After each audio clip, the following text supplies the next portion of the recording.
Hello. Welcome to the very first episode of Video Game Talk. I'm your host, Dylan Levant, and I'm also here with my co-host, Montana Heffernan. Yep, I'm super excited to be here. We've got a lot of fun topics to go over today. It's gonna be a good episode. Yes, let's go over our first topic, Type USB-C and the future of gaming with Type USB-C.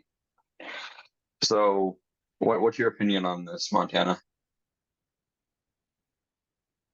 Well, I'm not a big fan. I think that the big like one size fits all, let's kind of morph everything together and kind of just bring everything together is a little bit. I just don't think it's going to work. I don't think they have it mapped out, and that's where it's moving. They want everything to be in that style there, and there's only really one company that's kind of standing in the way. And frankly, I think that's the only reason that we're not seeing that progress quicker is because there is a major company such as Apple that's kind of blocking the totality of what they're trying to do. But I'm not a big fan. It's going to take a lot to convince me that that would be a good thing to do for the future. Right. And I also do believe it is the EU that is setting this trend up. It is not the US. Contrary to popular belief, it is the EU and the EU's legislation. And why we should be afraid or not afraid, but aware of this is because every device is going to be charging this, and there still needs to be like some sort of balance factor, like labeling and that kind of stuff. Because right now there's like Type USB-C used for video output. There's Type USB-C used for transfer the transfer of documents or videos. There's different wattages for Type USB-C they're not being labeled, and it's causing everything to be more of kind of a frantic. Which one is this one? Which one is this one? And I don't think without the labeling, I don't think this is a really good idea. I don't think the issue that they're trying to solve is e-waste with all the different chargers via different devices, and they're trying to migrate everything into this one area so that way there's less e-waste. But if there's no labeling, people are going to start throwing stuff away because they don't know what it's used for. Then because they throw it away, then they're going to accidentally need it, and they're going to have to go buy another one, and it's just going to have a repeated um, type of trend, and it's not going to help fix the problem that they're trying to fix. And I agree. And I think there's plenty of other options and things that will present themselves in the future that will fix the problem. I just don't think that this specific way of going about it is correct, but time will tell. I mean, again, we're moving in that direction. There's a lot of signs pointing towards that really is the future of a lot of different things. But I also think we can't know what is going to be in the future quite. There's always great new technology and great things that are released every single year. So on some aspect, we don't even, I mean, they say that this is, we don't even know for sure because stuff always changes. Right. And I also do believe that I don't think most people actually know why we're transitioning besides what we just talked about, right? If some people might say, like, if it's the EU, then why should we be worried about it? Well, you also have to look in the business portion of it. It's cheaper to have every factory use one umbrella and one output than having two different factories, one set in the US and one set in the EU, making the same product but just a different port. It doesn't make sense in a business standpoint. So if one country or countries say, "Hey, this is what we need to do," then all the businesses that are shipping abroad and also like having different factories in different countries, they're gonna follow what each country sets, just not like having two different factories. From a business standpoint, it doesn't make sense. Yeah, no, it really is not a situation that I think is heading a great direction if it keeps going the way it is. But obviously, the companies, the biggest thing they're thinking about is the money and the fine. I mean, that's the big thing is how much they can make, what they can do. And so when they look for the future and what they want for us to be easier for us, it's really what's easier for them to produce and easier for them to keep going because that's what all it is at the end of the day. And that's why I feel like a company such as Apple would follow suit because they are definitely a company that is all about the money. It's not really the quality. And so I'm just concerned that we'll see the quality drop because they're going to be, producing it'll be just like a one size fits all type of deal. And I just think that that won't be a positive. Even if there are some positive factors, I just don't see that being a positive. If they can build on it, then yeah, if they can find a way to build on that. But the concept itself to me just doesn't seem like it's the most. It just doesn't make the most sense to me. Right.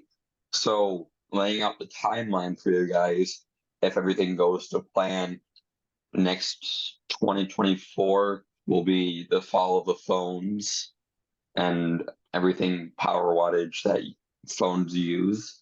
It'll be the phones first, then it'll be the laptop slash um gaming, and then it'll be cameras that'll finally follow suit in 2026, I believe.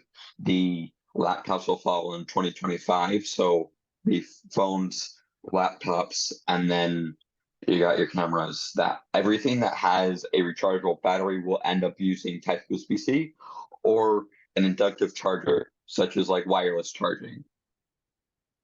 Yeah, and I mean, again, there is wireless charging. Like I do that concept to me is I like that concept a lot. But I don't know. I think time will tell. Again, I think we are definitely moving towards that direction, and a lot of people are already on board. Not so much on the consumer side, as some people are, but for the most part, like it is definitely moving forward and will more than likely come into effect. So the only thing we can hope is that they find some middle ground and really make it still something that works for everybody. Right.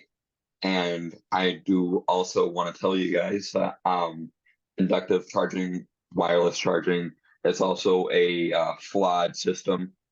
Um, it charges slower because a lot of the heat waste or heat energy gets built up because it has to go through multiple layers of uh, stuff to get there, and that creates a lot of heat, and that's where you lose a lot of your energy from. That's why it charges slower. And I don't think wireless charging is also the future. I think the way they're trying to go, I it's a good concept, but like there needs to be some refinements.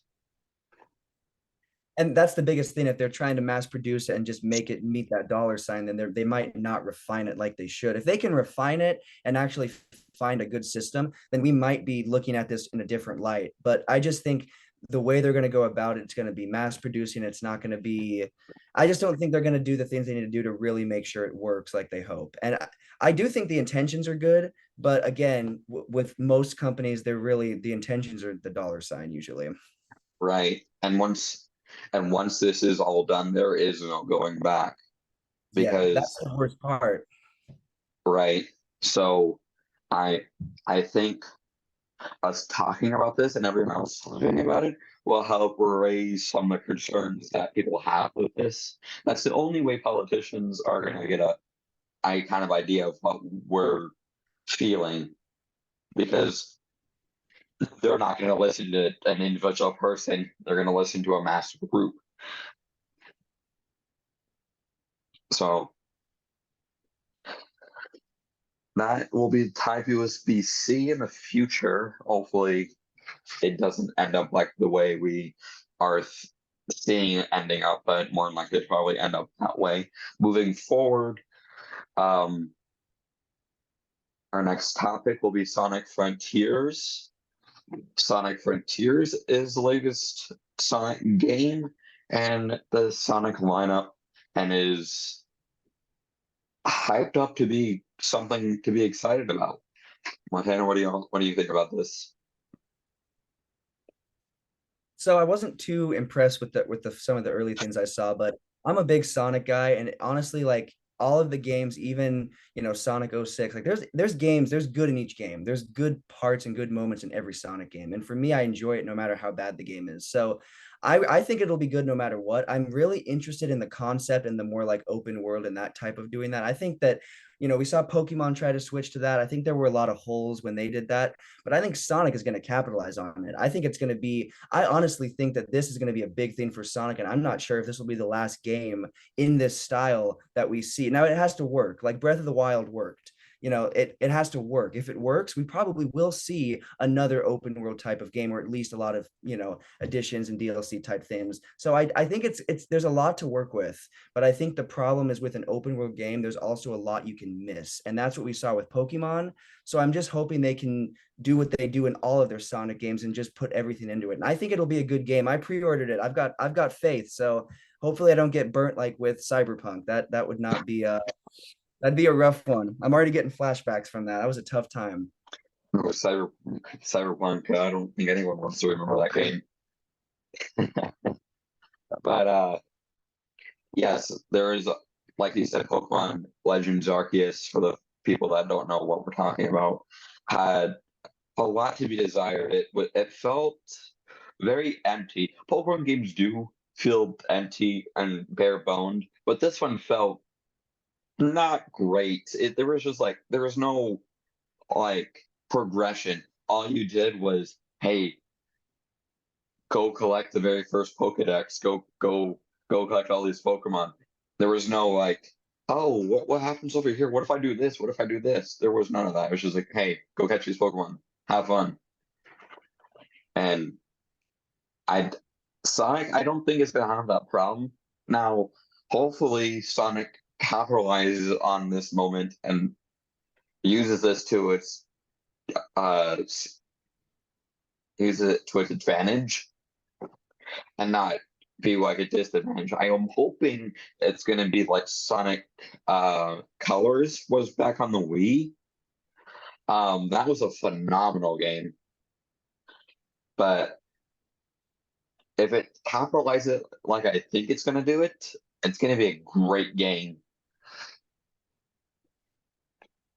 And that's the hope, is that it can do that. Because again, Pokemon just left a lot to be wanted. And I like, again, the concept of an open world game is always, it's a great thing, but if you don't do it right, it's kind of a waste of a game, in my opinion. Like if it's not a complete game open world experience, then it's kind of a waste of a game, because it kind of makes the game feel more empty if it's open world and missing those key things. It makes it feel really, and that's how the Pokemon game felt to me. It just felt super empty, and it was fun. Like I'll admit, I I I was with it for a little bit, but it just, open world games have like a lot of different varieties of things you can do, and like there's a lot of different, and Pokemon didn't really seem to have that. So if Sonic can capitalize on that, then I think that, and I don't see them having any problem. All Sonic games, there's always side stories, a bunch of other things. Sonic games are some of the most complete games I think that we have.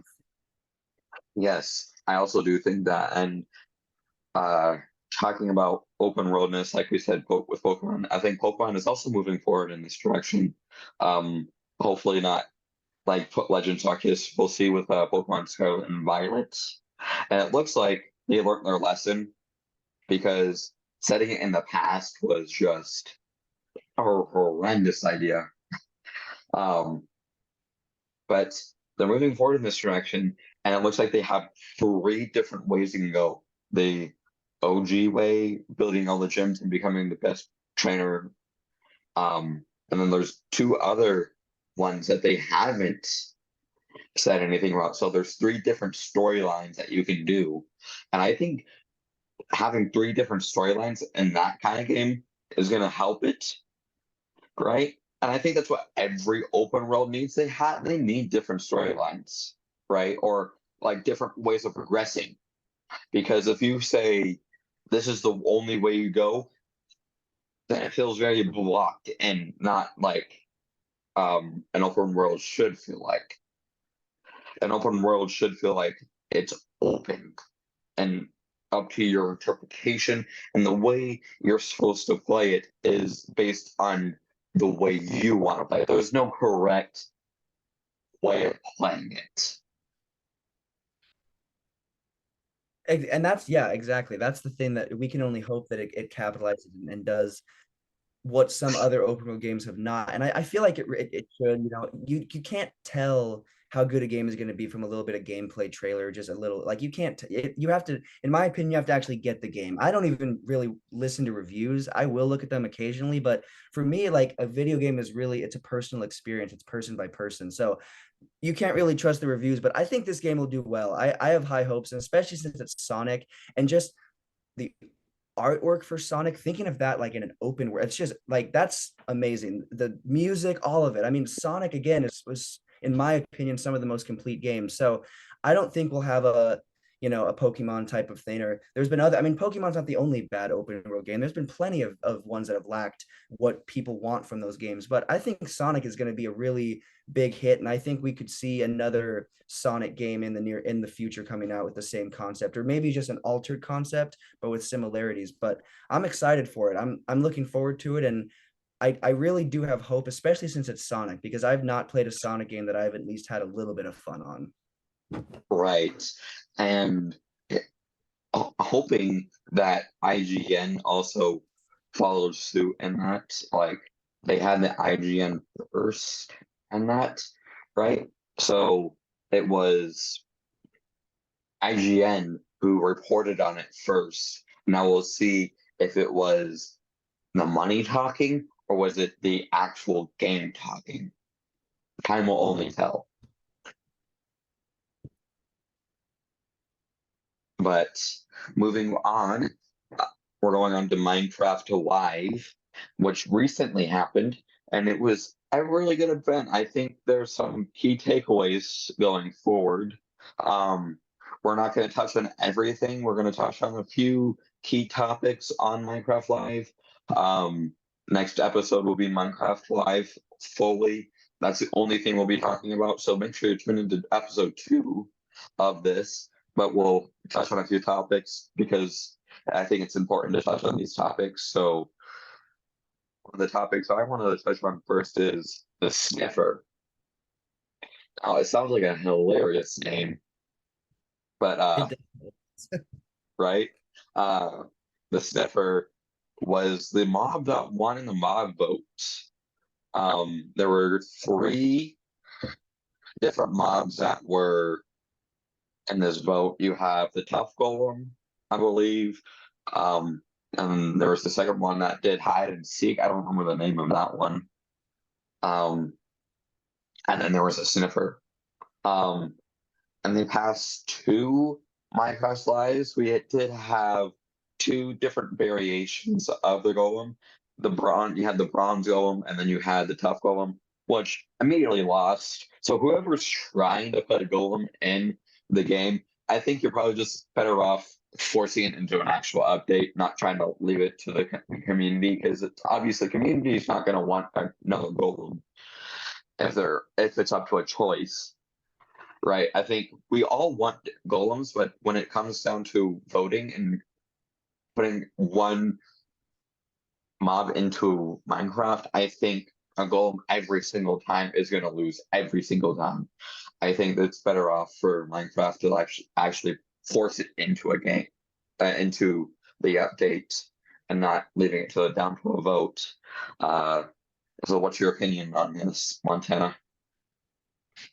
we'll see. And for me, there have been great Minecraft lives, and there's been some that have left, a little bit up in the air, and you're not super impressed. But this was a great one. I was super happy by it, and something that I really liked from it was the 7 new default skins that are coming. I think that one of my favorite parts of Minecraft is just how much you can customize, and that goes to skins as well. Just being able to customize and have a bunch of different look, it's just super cool. That's what keeps Minecraft so fun. It's no secret why that game has been played as long as it has. I mean, it's been one of the top games. I hear people talk about it all the time, and it's been out for so long. So keeping that variety and keeping it new, and that's the thing that keeps it great. So adding those new default skins, I think, was huge. That was the highlight for me, and there's more than just that, but for me that was my top highlight, because I'm pretty big on the customization, especially a game like Minecraft. Right. A game like Minecraft is fully leaning in that direction. Like, you open a world and it's up to you what you do. right? You could go mining, you could go crafting, you can go kill some mobs, or go kill the Ellen Dragon, or you could brew potions, visit the Nether. It's all up to you, which is the greatest concept. And I think that's why so many developers and so many different companies have tried to copy the Minecraft formula, but fell short because they missed one mark or they missed another mark. Um, with like the sniffer promises to bring some new plants into the game. Um, which is really exciting. Again, only time will tell what those plants will be, but it was really cool to see the Cipher one. Um, but if you want to hear about more about Minecraft Live, tune in to our next episode, episode 2, which will be up next Saturday. Um, so make sure you tune in to hear all about Minecraft Live, and that's the only thing we'll be talking about in that episode. But moving forward in our podcast would be The Legend of Zelda Tears of the Kingdom, aka Breath of the Wild 2, the long awaited sequel to Breath of the Wild. The really Uh, long awaited sequel. right? Um, has it been like 5, 6 years almost? Yeah, it's crazy. I was still in high school when it was like announced, so it's crazy. It's Right? Like when it got announced, it was like, oh my God, they are doing the unthinkable. But after they announced it, it was radio silence from Nintendo. And now we actually have an actual teaser to break down and actually like peek into what they're planning on doing. Um, so moving forward with Zelda, it's going to be tough to break Breath of the Wild 1. It really is going to be tough because that was such a good game. It was even won the 2017 Game of the Year. Um, and with Breath of the Wild 2, it has a lot to live up to. And I was seeing the first teaser with it. It was long. It was so worth the wait with all these flying islands and just like the enormous amount of content that you see within the first like 30 seconds of this. So I'm for one really excited about it. Hopefully it lands. That's the only thing I'm worried about is with something this hyped up, it has to land, or it's just disastrous consequences for the company. Even Nintendo, they're not immune to these hits like everyone thinks. Think back to the Wii U. The Wii U was a massive flop, only 13 million units sold, and everyone thought Nintendo was immune to these flops, but no, they are like every other company, and I think by uh pushing it back as far as they did is only gonna raise the expectation level and also gonna raise the quality of the game. So what do you think about this? so, like you said, Nintendo's not immune to having some mistakes and having some stuff that comes up, but I think this would be their biggest problem if this game does not, if it's not a hit. I think this would be Nintendo's one of their biggest failures because following up a game like Breath of the Wild, you almost have to take as long and not give too much away to make it as good. Like I truly think that it's been such a long time because they really, really, really want to make it one that's on the same level, if not above. I would be shocked if it's too far above because Breath of the Wild is just an all-time classic, but I can definitely see it being on the same level, if not a little bit above. The worry is that it'll be down here though. The worry is that it will not. But I just, seeing even just what they've released, just that little bit, it's like it would be really, really, really, really hard for that not to be. Just from that, I'm sold already. So, and Breath of the Wild sold everyone on that style of game, especially Zelda. So I think that it'll do great, and I think that it'll be a hit.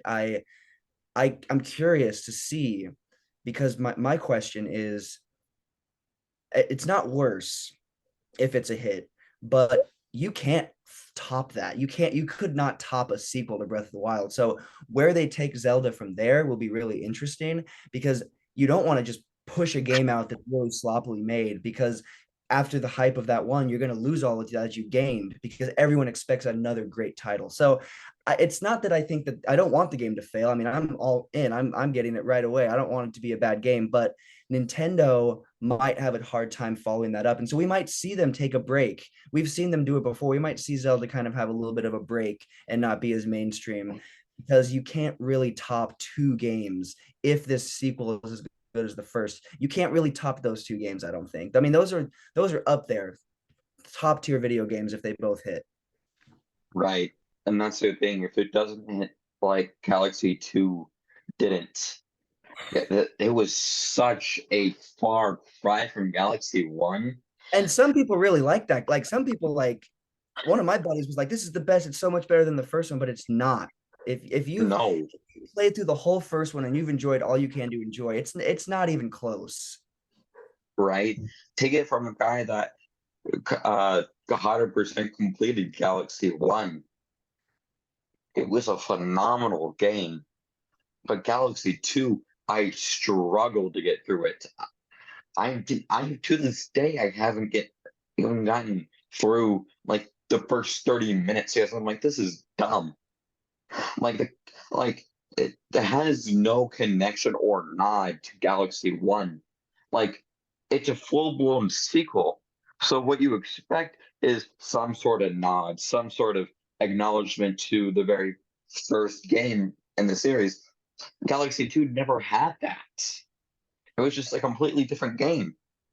And you need to have some type, like you said, you have to have some type of nod to the first one, and there was none. I mean, it felt like it didn't even feel like it was in the same series. So Breath of the Wild, I mean, I would assume that they want to make, they don't want us to make that same mistake, and they're trying to advance that along. And so it's also, Galaxy 2 was a flop. It wasn't a flop overall, but it definitely was not. I mean, the real like hardcore Galaxy 1 fans, the ones that I know, do not like that game, because Galaxy 1 was such an experience, and you felt like you weren't, it didn't, Galaxy 2 wasn't an experience, it was just another game. I mean, it wasn't, there was Right. nothing in it. Even the concepts, like, you didn't have to have any ties. You should, but they could have at least had concepts and the fun be like it was from the first one, and it's not. It's like Mm, a whole different game. right. And it really is. It's very linear. It strips all away the exploration of it. Right. It it didn't have that. Like when you first open Galaxy, when you first hear that opening music, right? It sends shivers down my arms and down my back, like because it's such a good game. But Galaxy 2, when you hear that opening, I'm like, who's playing this? No, it's not this. It's not. I mean, the emotions and everything you feel from that music, the opening music, it's just, that is why Galaxy 1 is just one of the top tier Nintendo games. It's up there, and it's one of my favorite Mario games. Obviously, we'll go into that eventually, I'm sure, and there's a lot of Mario games to talk about, but that is definitely on my list of my top five, if not my top, just because of what it offers. So, Zelda, like, they need to not make the same mistake. They need to not Right. just try to capitalize on the success of the first. They need to actually make a good game. And I mean, they have. That's, again, what, like you said, I do truly think the radio silence and the time in between was to make sure that it's not a flop, because they can't have that happen, especially with something like Galaxy 2. They've already had sequels flop. So you need to learn from your mistakes. And that is the thing about Nintendo, is they do seem, for the most part, to learn from their mistakes in a lot of things. And so the hope is that they will do that with this, and just not, it just won't flop, and it'll have the same, because Breath of the Wild is just unbelievable. And if you can have even 70% of that magic and that feeling, then you've got a great sequel. If you can even get 70% of what the first one had, and then add in the new stuff and add in the new concepts, you've got yourself potentially the most successful sequel Nintendo's seen. Right. And I think if it is that best sequel that they can make. I wouldn't be surprised if it took 3, 4, maybe even 5 years off from Zelda. It'll be weird, Yeah. yes, but who's gonna top that? Like, that's my question. Like, who's gonna top that? Like, if they need to take that break in order to build that hype back up and put expectations back into check.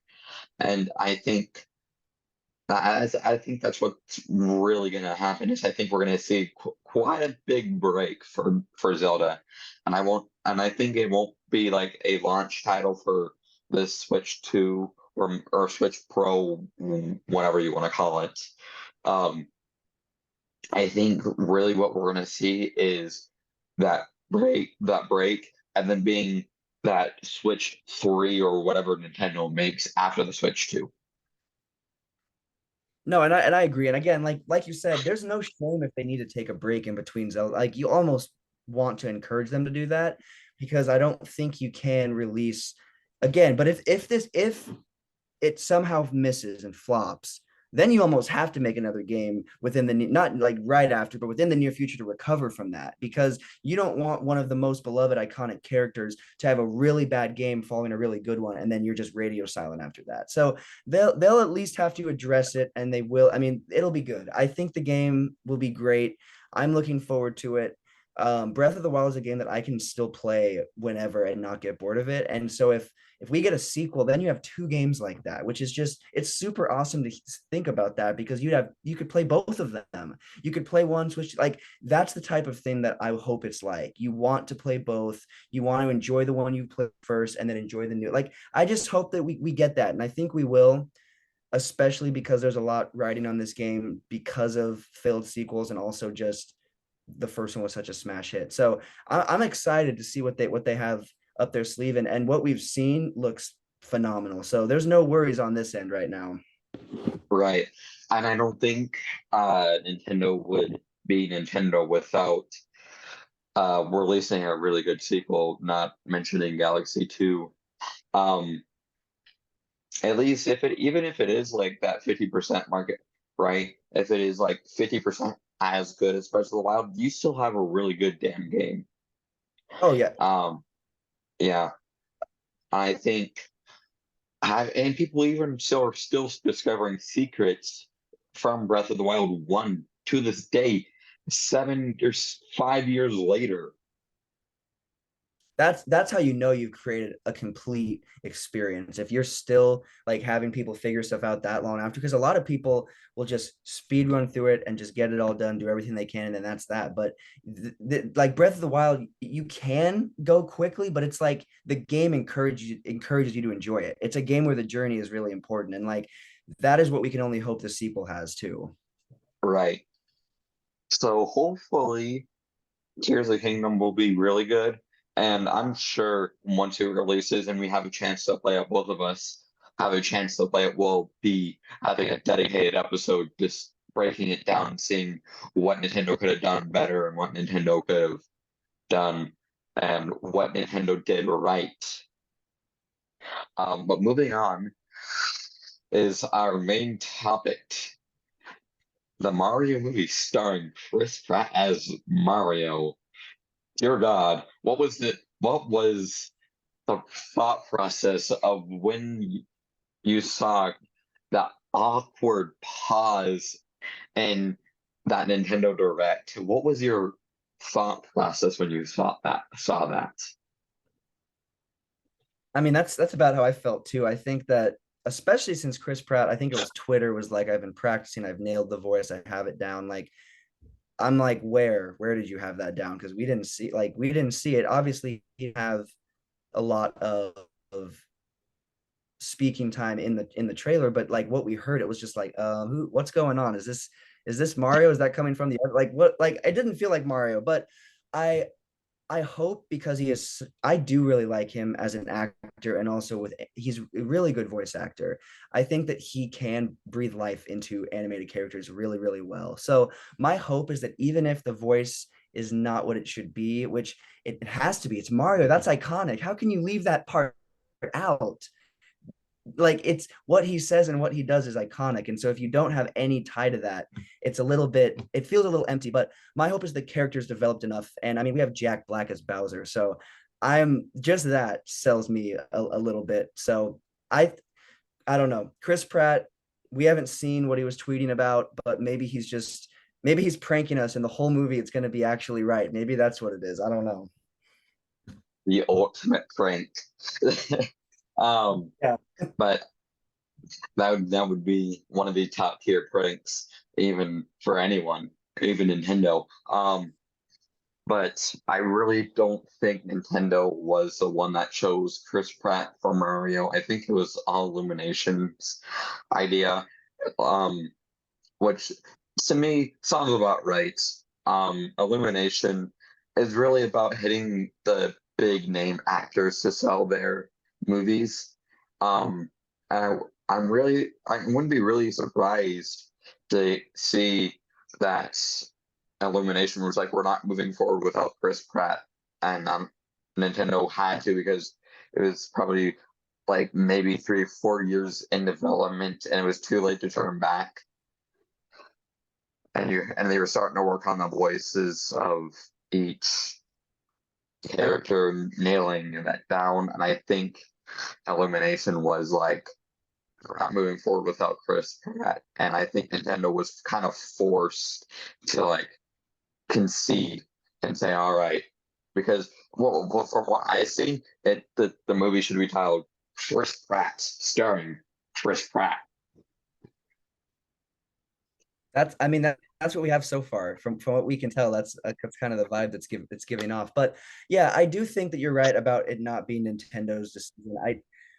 I would be curious if Nintendo would have gone with the OG, the actual voice of Mario. I'm sure they would have at least gone through the process and seen if that was the best. Obviously, it's not just sound bites, like it's a whole script, but I mean, he can do that. He totally could do that. It's not he's Right. had he's had a lot of speed, like he's had full like roles and stuff before in games where he's actually had dialogue. So it's not something that would be super far-fetched, but again, it's a movie. It's not I get it. I get trying to get the big names, but it's like you could have at least gotten a big name that might do the voice better. So the hope is that it turns out good. But I mean, again, we've got an all-star cast. The animation looks beautiful. I think the story will be fun. I mean, it'll be a fun movie. As long as it's a fun movie, that's all that matters to me. But it also has to be, I mean, it has to be good. We've seen fun and fun like bad. I don't want to watch a fun bad Mario movie because we've seen the No. what 1990 whatever one, the live action acid You. horror trip, whatever it is. It's awful. It's like you're tripping for the whole run of it. It's awful. It's crazy. So we saw that, but I don't think we can even count that. I don't count that No. honestly. I really that entire movie felt like an acid trip, a really bad acid dream. Like, and it didn't feel It's real. It awful. didn't Yeah. feel like, It's and like they yeah. had like the Did you like the size of Bowser's head was comical. It didn't feel right. I mean, it was like a full like dinosaur, like weird. I mean, it was scary looking. It was like a nightmare. It Oh was yeah. not. Obviously, they're already doing something right, not making it live action. I'm not. I'm gonna be honest right now. I'm not a big fan of live action.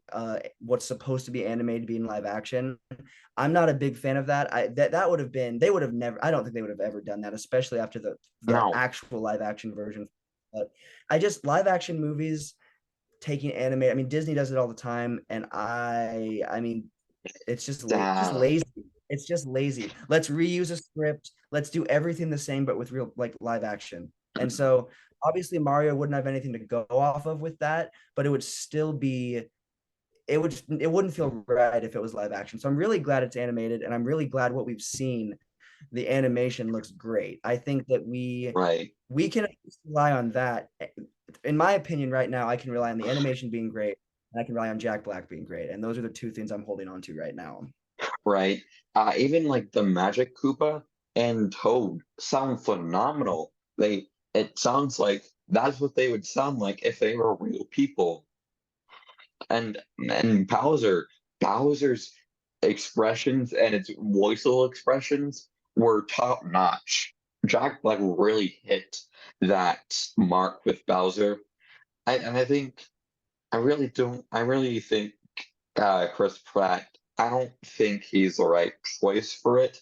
I think Charles Martinet, person that has been Mario since the beginning, should have been it. Um, yeah, when I saw that, I was just like, what is this? That's just a typical studio getting in the way and wanting to just make the big money. Because a Chris Pratt, yeah, the iconic voice of Mario would be big, but in a movie setting, Chris Pratt's bigger. And so when you're looking at that side of it, you want someone, but again, it's like I wouldn't have been mad if Chris Pratt was like this would have sucked and I wouldn't have been happy. But if he was like, hey, I'm doing like a different spin on this character, it might not be like the iconic voice, but like it's gonna be Mario still. But instead he's like, I nailed it, I've got this. And it's like, well, I don't know what you're talking about because from what we've seen, it doesn't really look like that. So I just think that his biggest mistake was bragging that he had it down when he does it's not even close. So from what we've seen, No, I know we haven't seen, he had just one quick moment. Jack Black had more lines than he did in the trailer, which they did on purpose. They absolutely did that on purpose. That was super. The way they did that with Bowser's shit, that was awesome. I am really excited because I do think that regardless of the quality of the movie as a whole, that it'll feel like Mario. It'll be a good experience. The only thing that I'm really worried about is the Chris Pratt part, and I think that's what everybody's worried about. right. And I've seen some theories going forward with this movie saying that this is going to be Mario's origin story, which will be a really cool concept. Um, and maybe that's why they chose Chris Pratt, maybe, but I don't see like that voice transition from being Chris Pratt to Mario. Where's that? Their voices are they're two different things. They're not even on the same spectrum. There's no similarities, zero. There's none. Like they could have done anything else and gone with someone that had at least some, but there's no, and that's a huge part. The voice of Mario is one of the most iconic things about him. So you're taking away something that I think a lot of fans want in a Mario movie. You want to hear Mario talk. You don't want to look and see Chris Pratt talking. You don't want to see that. At Right. least I don't want to see that. Like I it's Mario. no, It's not the Chris Pratt movie, but it kind of is right now. right. If I wanted to hear Chris Pratt, I would just go when and watch Galaxy or Guardians of the Galaxy. Um, because that's just Chris Pratt, and even the acting is better. There's more emotion. When from what you've seen, it was like Mushroom Kingdom, here we go. And it was like there was no emotion, there was no excitement. It was just like Chris Pratt being really dull. It couldn't have said it any better. I mean, that is exactly what it is. There's no emotion, there's nothing there. And it's like when you're in an animated movie, you're expected to bring emotion to that character because it's not a live action movie. This is animation. This is so like obviously the facial expressions, Jack Black and all that's awesome. You can have an element of that, but you also just need to put emotion into the character. And from what we've seen, there's none of that. But I am hopeful, and I do think the origin story part is cool. I do like that a little bit. I think if that is the case, then they know what they're doing with how they're doing it. If the hope is that they know what they're doing. They've got something up their sleeves, and it's going to be better than what people saw in the trailer. And again, other Right, than Mario, the rest of the trailer was awesome. Unfortunately, Mario should be, Bowser's big too, but Mario should be the high point of that trailer, but he was the low point in my opinion. and I think when people heard it, even that awkward pause, a lot of people just, I think Chris Pratt is now the laughing stock of this movie, which it's really bad because Chris Pratt he's a really good actor. He played Emmett in the Lego movie. He played um in Onward, Pixar's Onward. And when you watched Pixar Onward and you didn't, to me, when I learned that was Chris Pratt, I'm like, that doesn't sound like him. Um, but when you go into this Mario movie, you're like, that's just that's Chris Pratt. But like for voice actors, there needs to be some sort of guesswork, right? Mhm. Like you can't for a good voice actor, you can't immediately tell who the actor is playing that voice. And I mean, for some movies, sure, if their voice fits that character, whatever. But like a lot of animated movies, you need that. Who is this actor? And once you see the credits rolling, like, oh, then it makes sense that I can see the resemblance to that. Or the best voice actors, you're like, that's who it was, right? Like the Mario movie, No, there and was I none. think There so. was none of that. There was none of that. But moving on, Nintendo did buy a movie company, which is fascinating. Um, what's your take on this? Well, I think it's awesome. I think that we will see Nintendo do things their way more in that regard. I think we will see some really nice films coming out. I think we'll see a lot of iconic characters coming to the big screen before we know it. I mean, we'll also, we're just I how can you not? There's so many characters that we've never seen on the big screen. And if they have that opportunity and they can kind of do it their way more, it's a little bit more controlled by the creators, at least to some aspect, then we're going to get some really cool, maybe some crossover. I mean, we're going to see a lot of stuff. There are so many Nintendo characters, and even some of the smaller name ones are still iconic. I mean, there's so many that they could do. They have just about any concept they want if with movies, any concept they want to come up with they can do, and that's the beauty of Nintendo is the versatility and just the differences. There's a lot of diversity in the characters no matter what size they play in the Nintendo timeline. They're big. There's a huge variety. There's different, I mean, it's great. So in that respect, I'm really excited. I think that, well, video game movies from the 90s. I know there was the Mario one. I believe there was a Mortal Kombat released in the 90s, and then there was another one released. There's been a couple Mortal Kombat ones, but we have never really seen until the Sonic movie really, really, really good video game movies, in my opinion. I mean, there's been attempts, but I honestly like those. A lot of the superhero movie, or not, excuse me, not super, video game movies are like, I feel like I'm watching Spy Kids 3. It's like on that level. It's like a Spy Kids 3 type of movie. It's like really poorly made, awful. I mean, it quite literally is a movie about video games, but yeah, no, for me, it's like a lot of those movies failed, and then Sonic got it right, and they got it right twice. I like the first one more than the second one, but the second one's still good. So, I do think that seeing that, you want to branch out and you want to see more movies get produced, especially if the company and the people that have helped create these characters are somewhat involved.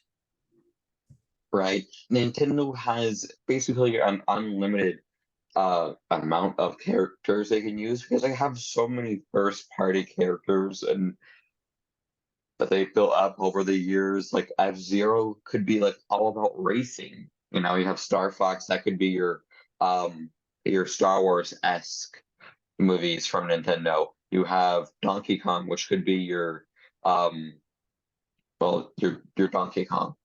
Um and then you also have like the Zelda, like we've been talking about. You have Zelda. Zelda's on the big screen.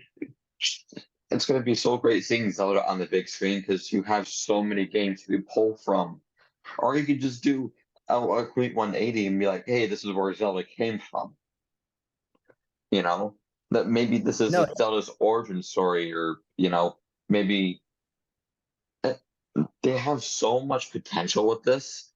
It's unreal. And when they bought this movie making company, they specialize in 3D in 3D artwork, right? So it's going to be basically a video game but played as a movie. which is insane to think about. That in and of itself is a concept that is going to be really cool to see. And I think that we will see a lot of really good films, and you can do a lot of different genres too. You could have comedy movies. I mean, there's just so many different types of movies you can do. Now, obviously, if they're doing like Zelda, that will more than likely not be a comedy, but like you can have different kinds of movies with different characters. And I think we'll see that. I mean, I think we're going to see a Marvel type universe open up with a lot of different movies, a lot of different ways they go with it. I think we'll see a lot of different types of movies within the same universe. So I'm excited now. But the Mario movie, I believe, in my personal opinion, has to do really well for us to get to that point. Obviously, Mhm. they'll still have the opportunity to make movies. But if Mario fails, do we really want to see more Nintendo characters come to life? Now, the only thing is, if Nintendo has more involvement in the other movies, then that is a little bit different. But I do think that the fans are going to really expect the Mario movie to be good to buy into more Nintendo movies in the future. Right. That's the whole thing with this. If it flops, it's going to be a disastrous, just, it's going to be catastrophic. It's like, if it flops, it's me lights out for elimination. There's not going to be a recovering point for them because what do they have? What do they have? They have do they have minions? They have And Sing. the only thing that I know they have big coming out is just the next Despicable Me movie in like 2 years. I can't think of any Right. other project yeah, they're making another Despicable Me, but that's the only thing I can think of that would be through because I don't know. There's nothing. They don't have anything. They don't really have. They've been going on the downward for a while, so that would Mhm. be it. Now Nintendo would still figure it out, and they would still be able to because it's not. They're not. They wouldn't do theirs through elimination, but it would still be hard because the most iconic character, if he's a flop, how can you expect other? Because let's be honest, Mario is definitely one of the most iconic, not Oh, just Nintendo definitely.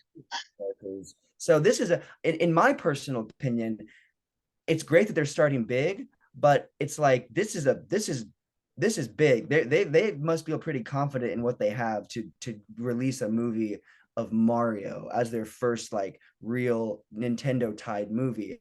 But no, I think it'll be good. But again, the flopping that'd be catastrophic for Illumination. That would be bad for Nintendo. It wouldn't probably directly affect Nintendo, but it would affect the reception of future projects Mhm. tied with it. Right. And that's the entire thing. I think a lot of careers are also writing on this. Um, if it's a flop, it's going to be really bad to recover from this. Even for the actors might have to even bow out of the voice acting arena from this. Even like I keep saying, elimination is going to probably have lights out. There's not going to be any recovering point for them if this is a flop. There's a lot gambling on this, and if it's a hit, it's going to be a massive success. It's gonna bring in so many like different types of like revenue and different like uh things for um the Universal Park, right? They have in Japan and they're building here in the US. Um they could use some of the elements from the movie for that Universal Park, but if it flops, that's just gonna be disastrous. Like there's no recovering from it. No, we'll feel the effects throughout Nintendo and throughout that just throughout I mean video game movies in general. It's bold. When Sonic first announced they were making a movie, I was like, "Phew," especially when we saw how Sonic was originally going to look. There's a lot of Human teeth, factors that oh, but right? A human teeth, it just looked like it was another acid dream.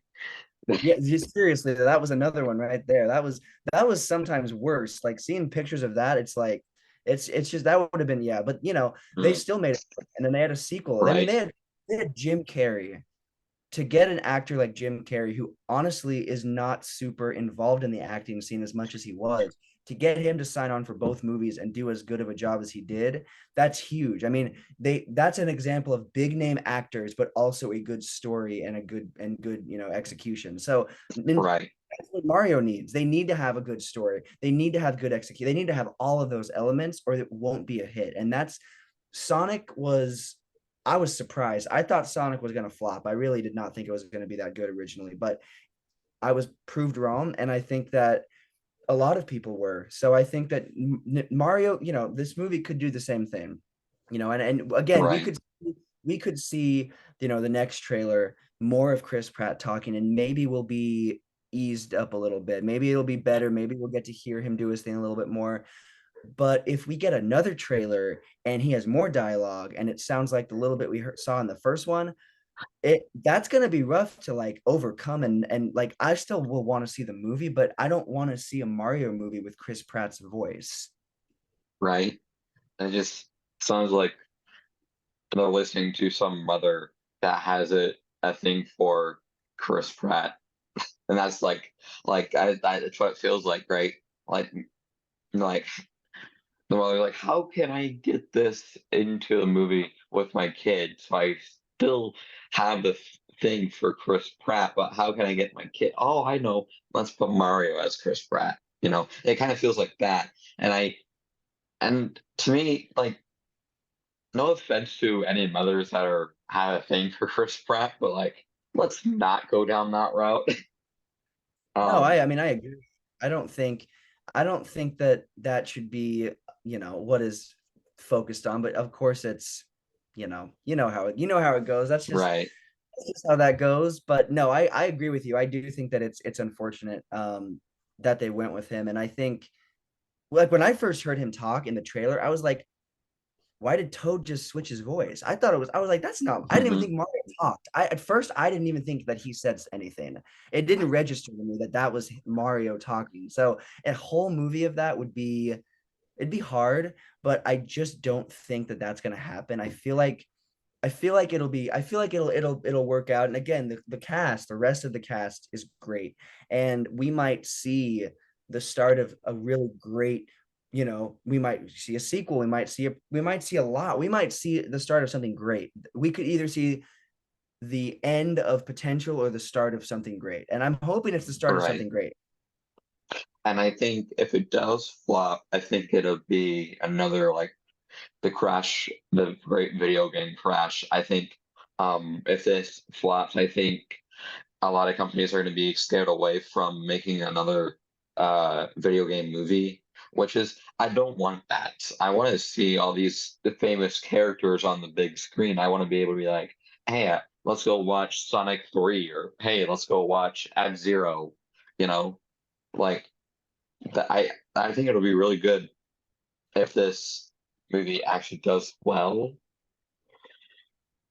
Only time will tell, but I think if one of the things that Paramount did right with Sonic is they listened to their fan base, right?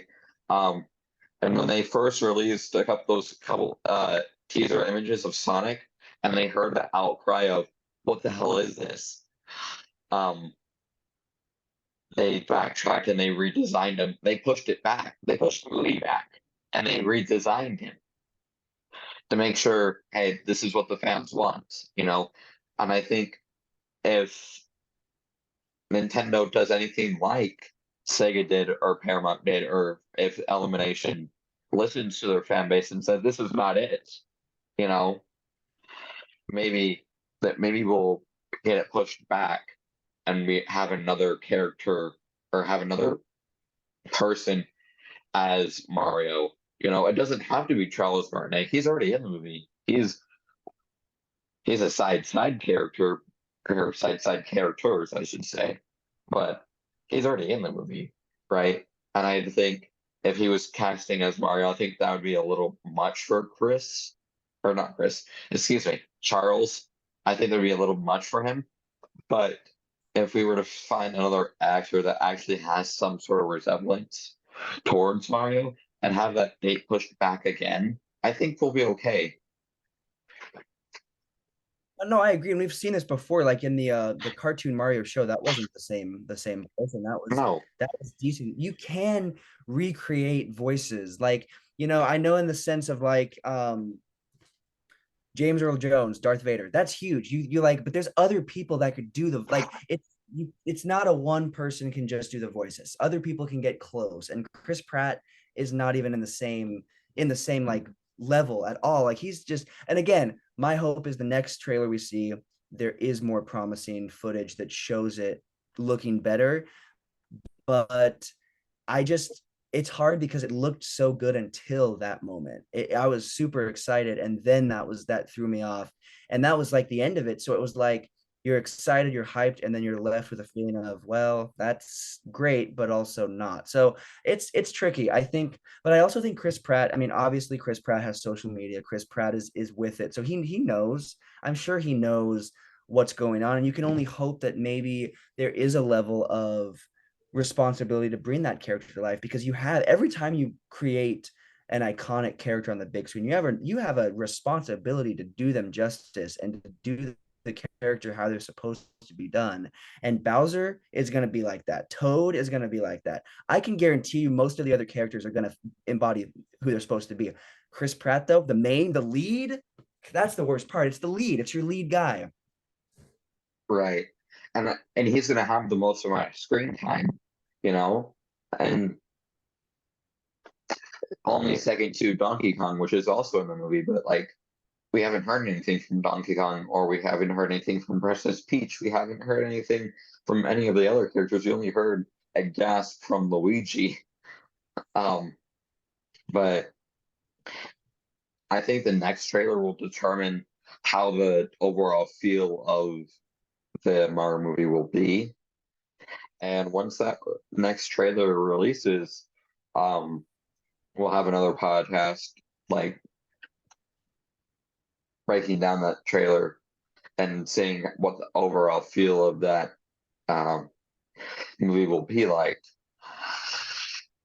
And when we see the Mario movie in theaters April 7th, which is not far away at all, we heard that they've been working on this for 7 years. That raises expectations considerably. Oh, absolutely. The fact that that's honestly, that is not the worst part, because in a sense it's like they've been working on this, so it has to be good. They have to have it down. But in the same time, it's like if you spent that long and you created a film that is not perfect, and not perfect, but as close to perfect as you can get, you're in some trouble, and that's not going to look good going forward. But like you said, Illumination will be done.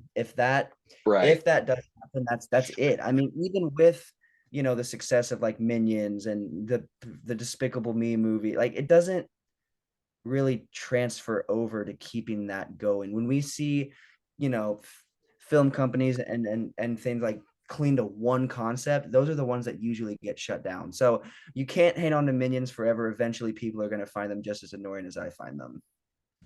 right. I still find them annoying. I saw the first movie and I'm like, oh, sure. I found that character annoying, but I'm like, sure, whatever. Yeah. If you forced me down and to watch that first movie, I wouldn't be complaining.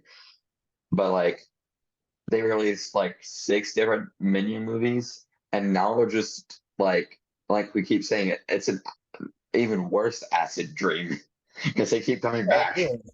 No, I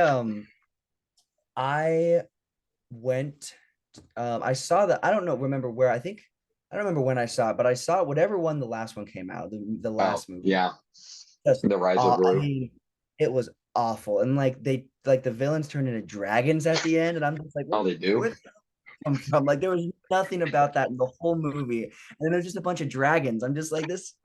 So it doesn't make sense. And it's no, Illumination needs this just as much as Nintendo. Now, does Nintendo need this? Not at No, all. but Like they do in a sense of future projects. right. And I think that's why Illumination is pushing this hard. Like every other tweet I see from Illumination is about the Mario movie, and they're pushing it Oh yeah. hard because they need it. They need that revenue. They need something that they can cling on to, right? Universal, they have a hand in it. Um, but if it does flop, I don't think it's going to hurt Universal that much. But Elimination is gonna be like, oh, that's it, folks. That really will be it. I don't see them recovering, and that's unfortunate because they've had some decent projects, and like I will admit, like some like you said, the first one was fine. I like that movie. That it's not bad, but they've been cleaning the really annoying empty characters, and they just need this to work. And I'm hopeful that it will, but there's obviously questions. And like you said, when the real trailer comes out, we're gonna have a lot to break down and talk about. I'm just sure we're gonna, because then you'll see. I mean, like you said, we didn't see a lot of the characters that we know are in this, which I do like. I like that they did that. I don't want them to show too much too early on. You want the right amount of hype to build up, but we do hope to see more overall. But personally, I'm just hoping to see more from Chris Pratt. Right. Only time will tell. We'll see the next what the next trailer has to offer. We'll also see this movie in theaters April 7th. And that does wrap up the very first episode of Nintendo Talk, video game talk. Um, thank you guys for tuning in. Thank you, Montana, for being here. Absolutely, this was great. I look forward to the next one. Right. And the next episode, again, will all be about Minecraft Live and what Minecraft Live had to offer and what Minecraft Live brings to the table. We'll see you guys next Saturday for episode 2. Thank you, Montana.